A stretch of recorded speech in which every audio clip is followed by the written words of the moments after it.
If I were in this movie, I'd be dead.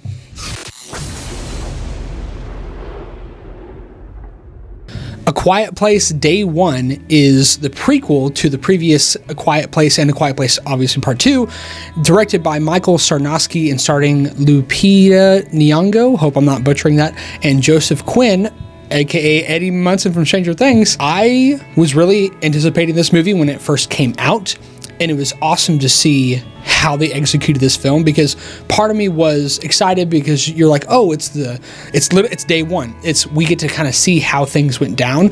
But the real part that I was nervous about was, okay, like now we're on our third film for this franchise. Obviously this is a bit of a different take, but how far can we push and milk out this franchise before it becomes, more just tolerable? And I gotta say, right now, we are at a good spot because this is a good movie.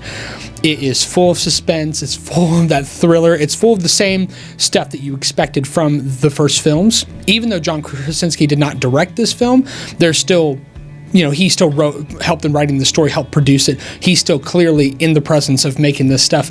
And I think one of the strongest things this movie has going for it is the lead performances are outstanding. Lupita Nyong'o and her cat, Frodo, and Joseph Quinn, those are like the three main characters. There's a character that's teased in the trailer that really just kind of isn't there for this movie, but those three main characters really drive the story and really drive what's going on, and they're vastly different.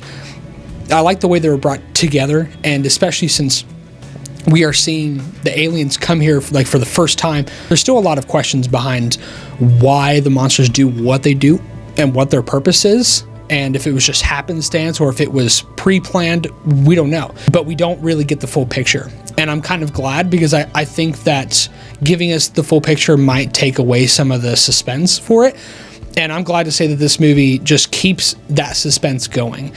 And it's different from the others because there's a lot of stuff that happens kind of in a very packed, crowded city with lots of people. So it's not always just people walking around quietly. That's a good portion of the film.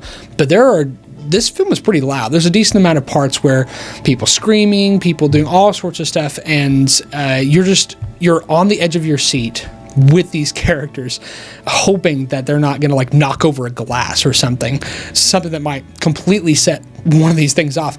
And there's not just one, there's multiple.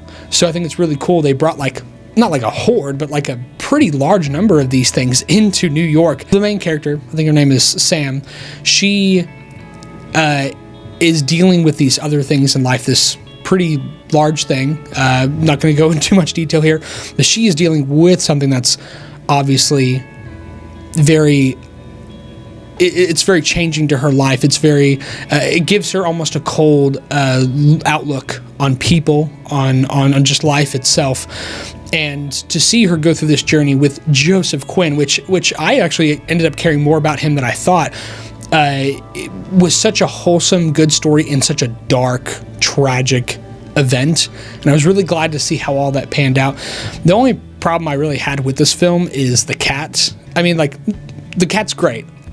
It's a good cat. It's a sweet cat. But the whole problem with that is they introduced this animal who is also trying to adapt to this new situation, and it's not as believable just because it's really quiet the entire time, but that's kind of like a minor nitpick. But for the most part, you're following these two characters as they go through a very specific journey, just like the first two films, get to point A, get to point B to accomplish this without, being slaughtered by these huge aliens. And there's just so much cool design that goes into all the scenes, the monsters, of course, the sound design, crazy, especially the theater that I was in was loud. So some of these things I was nearly almost plugging my ears, and there's just a lot of cool stuff throughout this, and I'm glad to see that this is not a franchise that's being taken for granted. It's being carefully, masterfully crafted. And I think that we could see a lot more interesting stories in this world, but I don't think that they should run it forever. I think that at some point you're going to have to find a stopping point. But for now, like, this is a gem of a franchise. This is quickly becoming one of the best franchises out there, especially one of the best horror franchises out there. And I would recommend it to anybody. And so for that reason, I am going to go ahead and give it a 9 out of 10. This is a fantastic movie. This is a fantastic year for movies, and we've been blessed to have just so many great movies out there. But what did you think about it? Comment below and just let us know so that we can see what you guys also think about it. And if you haven't seen it, go watch it. It's a great film. And of course, if you like what we're doing here, be sure to like, comment, and subscribe if you want to see more.